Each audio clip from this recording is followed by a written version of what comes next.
స్నేహితులారా, ఈ సంవత్సరం యొక్క శుభములను వందనములను మీ అందరికీ మీ కుటుంబములకు అందజేస్తూ ఉన్నాను.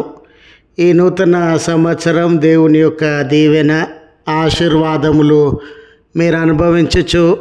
సంవత్సర కాలమంతా ఆయుష్, ఆరోగ్య బలము, దీవెన, ఆశీర్వాదము మీ కుటుంబములతోనూ మీ సంతానములతోనూ నిలిచి ఉండి ఏ గొప్ప సంకల్పము కలిగి ఏ గొప్ప గమ్యమును చేరవలెనని ఈ నూతన సంవత్సరంలో ప్రవేశించి ఉన్నారో అట్టి గొప్ప సంకల్పము, అట్టి గొప్ప గమ్యమును చేరుకునే అవకాశము మీకును మీ సంతానములకును త్రియేక దేవుడు అనుగ్రహించాలని ఈ 2025వ సంవత్సరము అనేక విషయాలలో మీరు దీవింపబడిన వారిగా, ఆశీర్వదింపబడినటువంటి వారుగా, అనేకులకు సాక్షులుగా ఈ లోకంలో వర్ధిల్లాలనే ప్రార్థన మీ అందరి పక్షాన, మీ కుటుంబముల పక్షాన దేవుని ఎదుట ఉంచుచూ ఉన్నాను.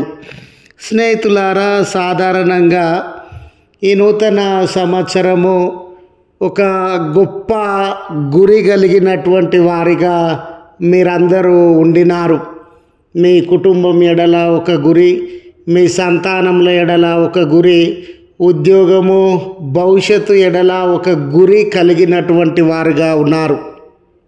చూడండి, మీ పిల్లలు ఆశీర్వదింపబడాలని, వారు ప్రయోజనకరమైన బిడ్డలుగా మార్చబడి ఉన్నత స్థితిలో ఆశీర్వాదములతో ప్రయోజనకరమైన జీవితాన్ని అనుభవించాలనే గురి తల్లిదండ్రులుగా మీరు కలిగి ఉన్నారు. అంత మాత్రమే కాదు, ఈ నూతన సంవత్సరం మీ ఉద్యోగము ఎదగాలని, ఫలించాలని, ఆర్థిక ఇబ్బందులన్నీ తొలగిపోయి ఫలభరితమైన కుటుంబంగా మీ కుటుంబము ఉండాలని ఆశించేటటువంటి వారుగా ఉండినారు. ఇలాంటి తరుణంలో దేవుడు కూడా ఈ నూతన సంవత్సరము మీ కుటుంబాలు, మీ జీవితాలు ఒక దీవెనకరమైనవిగా, ఫలభరితమైనవిగా ఉండాలని ఆశించే దేవుడుగా ఉండినాడు.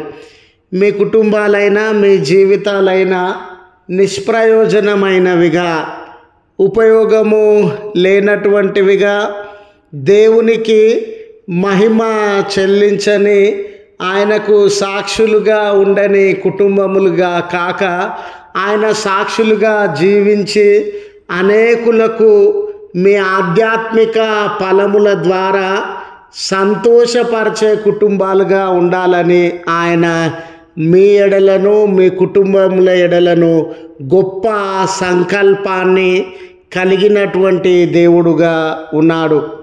చూడండి, అందుకే ఈ దినాన ఈ సంవత్సరం కూడా ఉండనిమ్ము అనే ఆలోచనను మీతో కూడా పంచుకొనుచు ఉన్నాను. స్నేహితులారా, మనలో ఎవరమైనాను ప్రయోజనకరమైన వస్తువులనే, ఉపయోగకరమైన వ్యక్తులనే మనతో కూడా ఉంచుకోవడానికి ఇష్టపడతాం. ఉపయోగము లేని, ఏ రకమైన ప్రయోజనము లేని వస్తువులనైనా, వ్యక్తులనైనా మన జీవితముల నుండి దూరంగా ఉంచడానికి ఇష్టపడేటటువంటి వారంగా ఉంటాం.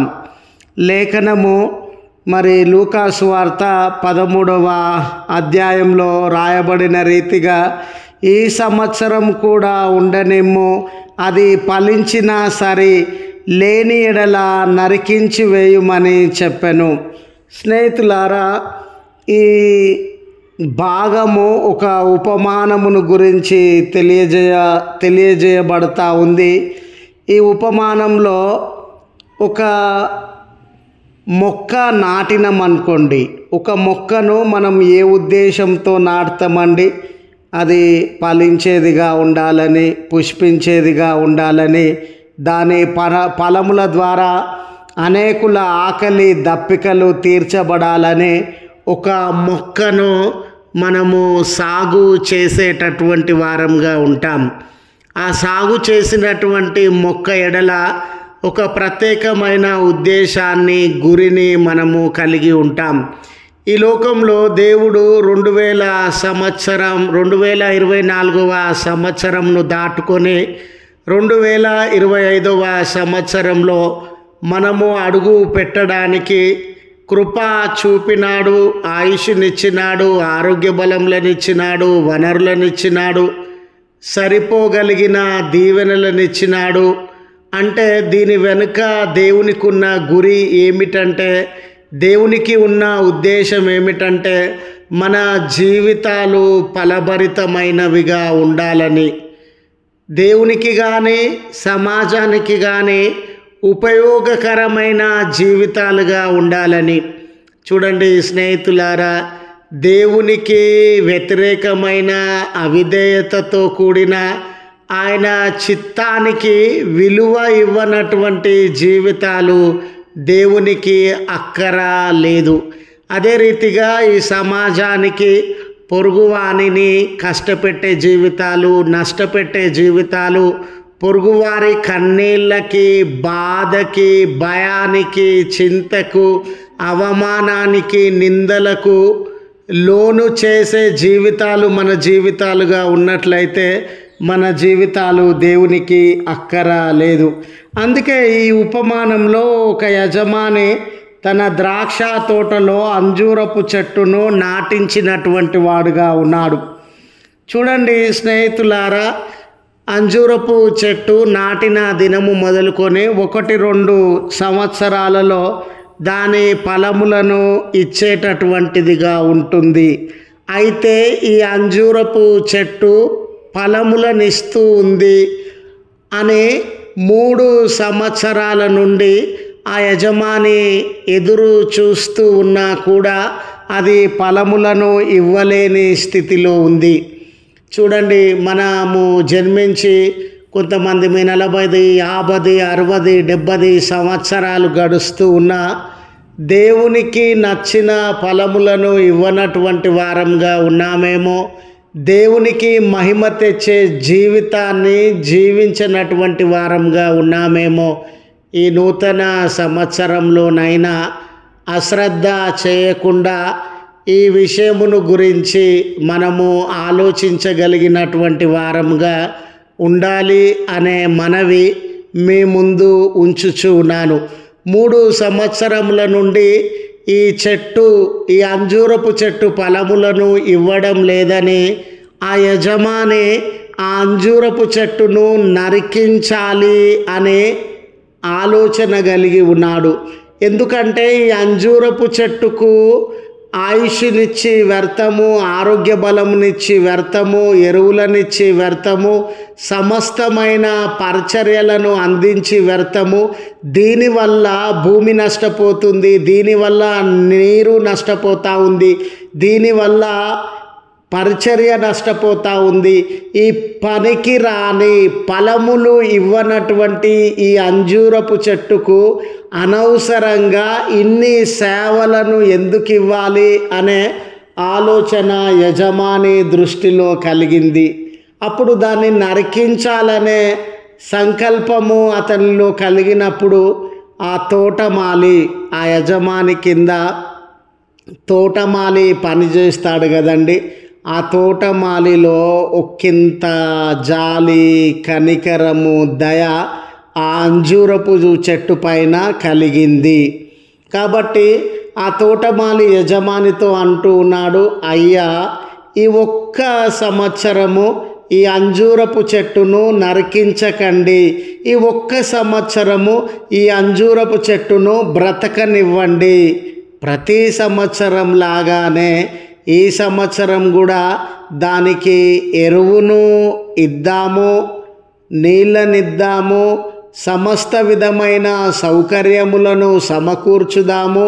ఇది ఫలించిన ఎడల సరే, ఫలించకపోయిన ఎడల దీనిని నరికించి వేయుము అని మనవి చేస్తూ ఉన్నాడు. చూడండి, ఆ యజమాని ఆ తోటమాలి మాట విని ఆ సంవత్సరము ఆ అంజూరపు చెట్టును బ్రతకనిచ్చినాడు. ఫలించడము ఫలించకపోవడం అనేది దాని ఆలోచనకే వదిలి వేసినటువంటి వాడుగా ఉన్నాడు.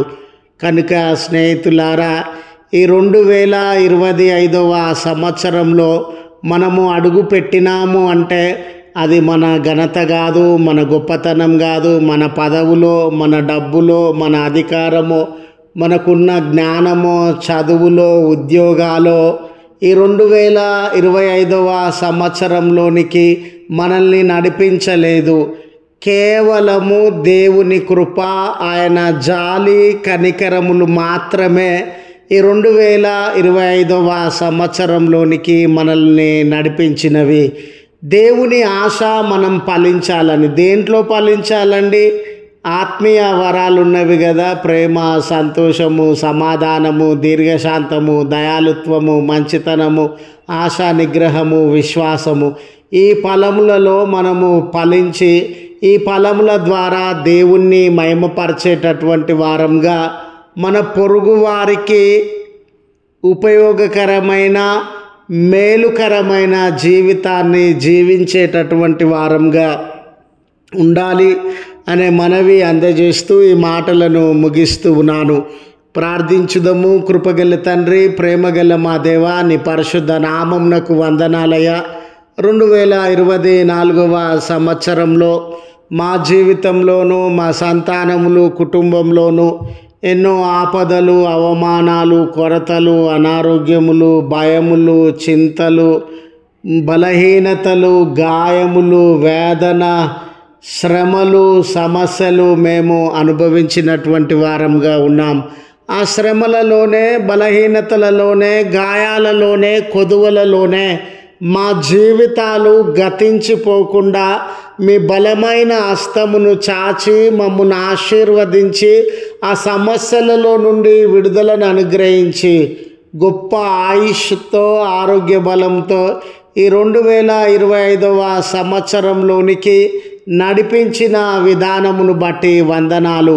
మా సొంత జ్ఞానంతో, వనరులతో, తెలివితేటలతో, జాగ్రత్తతో ఈ 2025వ సంవత్సరంలోనికి మేము అడుగు పెట్టలేదు, కానీ మీరు కృప చూపినందువలననే ఈ సంవత్సరంలోనికి మేము అడుగు పెట్టినాం. గనుక మేము ఫలించే వారంగా, మిమ్మల్ని మహిమపరుస్తూ అనేకులను సంతోషపరిచి మీ ప్రేమను పంచగలిగిన వారంగా ఉండడానికి ఒక గొప్ప నిర్ణయాన్ని మా జీవితాలలో కలుగజేయమని, ఈ సంవత్సర కాలం మా ముందు భయం ఉందో, ఆపద ఉందో, ప్రకృతి వైపరీత్యాలున్నవో, వైరస్లున్నవో, తెగుళ్ళున్నవో, యుద్ధములున్నవో, రక్తపాతం ఉన్నదో, దాడులున్నవో, ఎన్నో అనానుకూల పరిస్థితులు ఉండినవో మేమైతే ఎరిగిన వారము కాదయ్యా. ఈ నూతన సంవత్సర ప్రయాణమంతటిలో కూడా మీ దయ మాతో ఉంచెదవని, మీ సన్నిధిని మాతో నెలకొలిపి మమ్మల్ని నడిపించెదవని విశ్వసించుచు మా జీవితంలో మా సమస్తమును మీకు అప్పగించుకొనుచు మీ కృప మీద ఆధారపడుతూ ఉన్నాం. మమ్మల్ని, మా కుటుంబంలోను మీ హస్తములను చాచి దీవించి ఈ నూతన సంవత్సర కాలమంతా మేము ఎదుగుటకు, ఫలించుటకు, చేయతలపెట్టిన కార్యములన్నీ ముగించి మిమ్మల్ని మహిమపరచుటకు గొప్ప ఆశీర్వాదములతో మమ్మల్ని నడిపి బలపరచుమని క్రీస్తు పేరట వేడుకొనుచు ఉన్నాము తండ్రి. ఆమెన్. తండ్రి, కుమార, పరిశుద్ధాత్మ త్రియేక దేవుని దీవెన మనకు తోడై ఉండి మనలను కాపాడునుగాక. ఆమెన్.